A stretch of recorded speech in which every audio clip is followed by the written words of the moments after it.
ut og filme litt i skogen. Dette er da på andre siden av elva hvor jeg eier. Det er kjempevakkert, og jeg bare nyter en fantastisk dag i oktober. Bare så velsignet av å kunne gå rundt og få se Guds frie natur. Kjenne luktene og kjenne vinden i håret mitt. Det er helt fantastisk. Jeg savner deg, Faith. Du har alltid en plass i hjertet mitt. Jeg lengter til å møte deg. Ja. Halleluja. Gud er god. Jeg elsker deg. En del der du ser bak meg i midt. Skogen.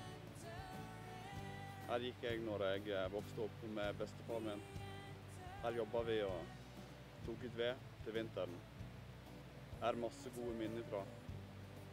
Dette er noe av det jeg ønsker å dele med deg, Faith.